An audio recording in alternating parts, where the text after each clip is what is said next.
Hey there, and welcome back to the channel. So today I have for you a bit of a different video. In this video I'm going to show you my process for how I choose what I want to eat at Disneyland. This varies depending on your party size, if you're going by yourself or with your family or whatever. People can have different tastes and they might not want to put in the work to do this before the trip, fair enough.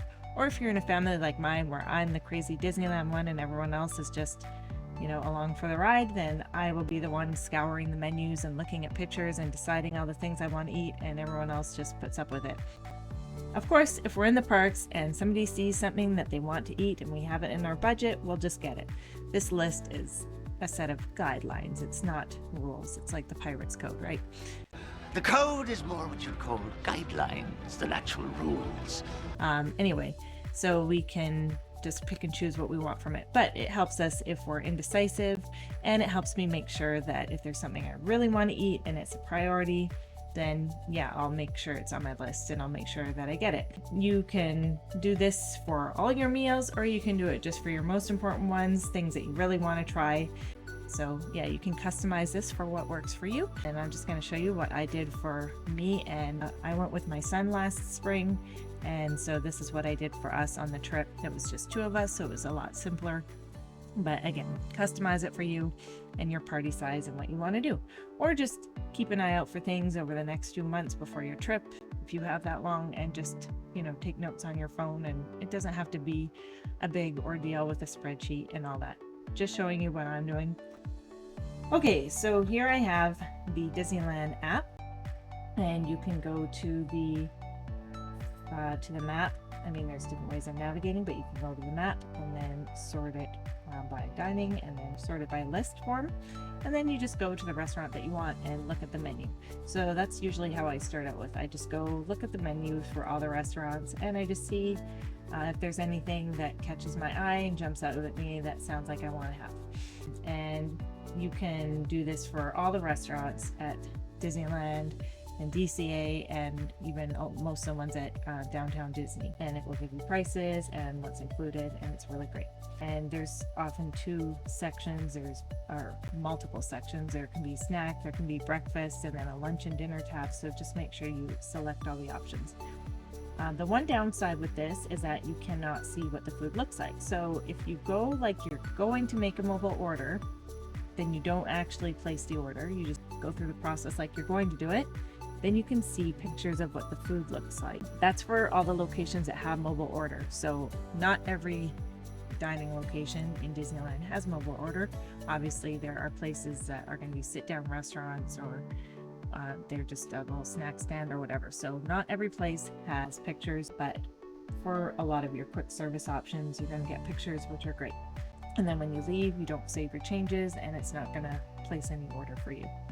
And on the app, it's nice too. You can sort it by location, like Disneyland or DCA or Downtown Disney, so that's helpful too.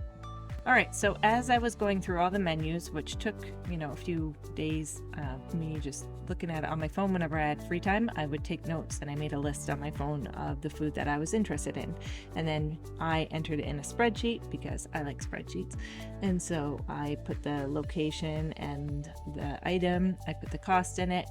And for me, I put down what food for what day. So I put the date, and then I broke down if it was for breakfast or lunch or dinner or a snack. And I put a column in for what we actually ate after the trip, just because I was interested in it. But the spreadsheet is handy because you can turn it into a table, and then you can sort it, so you can just have which park. If you're just in Disneyland or in DCA, I sorted it by day. Anyway, it was just nice to be able to plan out our meals and not really have to think about where are we going to eat and what are we going to do. Like, I don't know, it was nice to have it planned out. I personally like doing that. Of course, there were a few spur of the moment things that we grabbed when we were in the parks, because why not? But for the most part, I had our meals planned out to get the things that were a priority to my son and I. And after all that, then I installed Excel on my phone. You can use Sheets too, but I put Excel on my phone, and then I put the list on my phone so I would have it in Disneyland. And then it was nice because when we're in the parks, we could sort it by what park we were in, or what location we're at, or what day. You can, select filters and that sort of thing. So I was able to just quickly on the go see where we were, what day it was, and we chose our food based on the spreadsheet. We had reservations with friends, that we had pre-planned. We had just snacks that we grabbed, just churros and that sort of thing. So not everything was on the spreadsheet, but it was nice to make sure that we didn't miss anything that was important. And I liked having that. I would do it again. Maybe you don't have 100 items or more on your list like I did. Maybe you just have 10 things that are a priority. So you can go as in detail with this as you want, or just have a few things. If you include the prices and you have a bigger family, sometimes it's nice for budgeting purposes. You can pick and choose. You can even add drinks and that kind of thing in there, and then make it a little bit easier for planning your budget. So there's a lot of different ways you can use this. Or you might just say, Angelica, you're crazy who uses a spreadsheet for picking their food at Disneyland, which fair enough. Most people don't. I get it. That's fine. This is just what I do. Glean what information from it that you could use for yourself, and enjoy eating all the tasty food at Disneyland. Anyway, that's all I have for now. Thanks for watching. Please like and subscribe, and we'll see you in the next one.